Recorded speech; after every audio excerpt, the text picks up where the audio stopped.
আৰু এইটো এটা মিছা প্ৰচাৰ এটা সবেই চলাই আছে যেটা ইলেকশ্যনৰ দিনাখনলৈ এটাও উচ্ছেদ নহব। উচ্ছেদ খালি মিয়াৰে হয় অসমত। অসমীয়াৰ কেনেকৈ উচ্ছেদ হ'ব? গতিকে এইটো যে এটা অসত্য কথা প্ৰচাৰ কৰি আছে, এইটো এটা টেলিভিছন চেনেলে প্ৰচাৰ কৰি আছে যেটা ইলেকশ্যনৰ দিনাখন এটাও উচ্ছেদ নহব। পাহাৰৰ মানুহখিনিয়ে নক'ব জানো আমাক ইমান টেনশ্যন ইমান চিন্তাত অকল মিডিয়াকেইটাই পেলোৱালে বুলি? ভাবিব নাই কওকচোন? এখন নটিচ আছে নেকি? নটিচ হ'ব। গুৱাহাটীৰ পাহাৰৰ ওপৰত যদি মিয়া আছে মিয়াৰ ওপৰত নটিচ হ'ব, কিন্তু অসমীয়াৰ ওপৰতো নটিচ নহয়।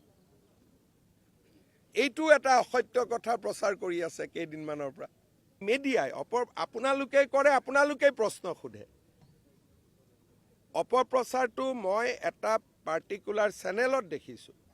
এই যে এইবিলাক প্ৰচাৰ কৰাৰ কাৰণে কাৰোবাৰ হাৰ্ট এটেক হয়, কাৰোবাৰ চুগাৰ বাঢ়ে, কাৰোবাৰ ষ্ট্ৰোক হয়, এইবিলাকৰ মিডিয়াৰ ৰেছপন্সিবিলিটি কি থাকিব? কিবা এটাতো দায়িত্ব থাকিব। আৰু বাৰে বাৰে আমি কৈ আছোঁ যে গুৱাহাটীত মানুহক আমি মাটি পট্টন দি আছোঁ, তাতে কেবিনেট ডিচিশ্যন হৈছে প্ৰিমিয়াম নোলোৱা, আৰু কিমান হাজাৰ হাজাৰ মানুহে পাহাৰত পট্টা পাই আছে, আৰু আপোনালোকে কৈ আছে এভিকশ্যন কৰিব। এইটোতো কোনো যুক্তি নাই। না কোনোবা মন্ত্ৰীয়ে কৈছে, না কোনোবা অফিচাৰে কৈছে, এনেই চলাই দিলে নিউজটো।